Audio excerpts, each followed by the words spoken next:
Yeah, we seem to learn something new on this every day. And between this inside sources I've been working with and these court documents that show her yearly exams, we now know how her pregnancy could have been missed and why medications she has been on her whole life may have been the reason her baby coded at birth.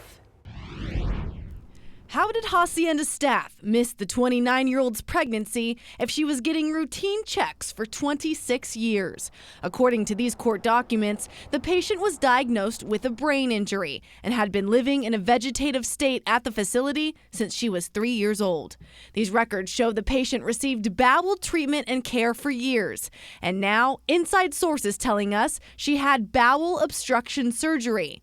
Local gynecologist Dr. Greg Marchand says there's a common result from that kind of surgery. It is a surgery that classically can cause a lot of scar tissue. And several inside sources now telling us over the past few months, the patient had a, quote, mass on the side of her stomach. Dr. Marchand says a pregnancy developing in that way is likely due to scar tissue. It could slightly change the direction of the uterus. For example, there was scar tissue more on one side or the other. The uterus may tilt more in that direction. The court paperwork also lists phenobarbital as a medication the patient was on most of her life to control her seizures. Phenobarbital is a barbiturate. It is not known to cause any specific birth defects, but it can be very sedating for the baby. Dr. Marchand says the sedative likely led to little fetal movement while the baby was inside the womb.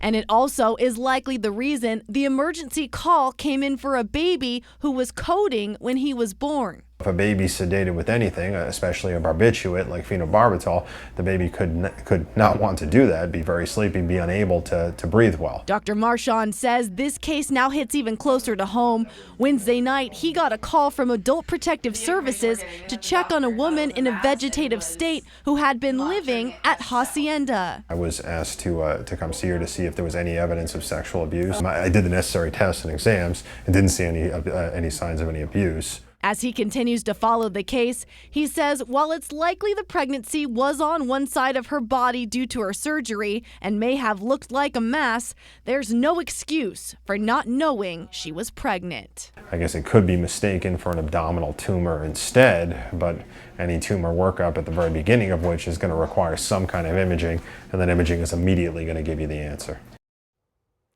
Now, we have asked Hacienda about all of this and they have not responded. We don't know what kind of testing was done, if any, and we'll continue to try and push them to give us answers on that. Live in the studio tonight, Brianna Whitney for Arizona's Family.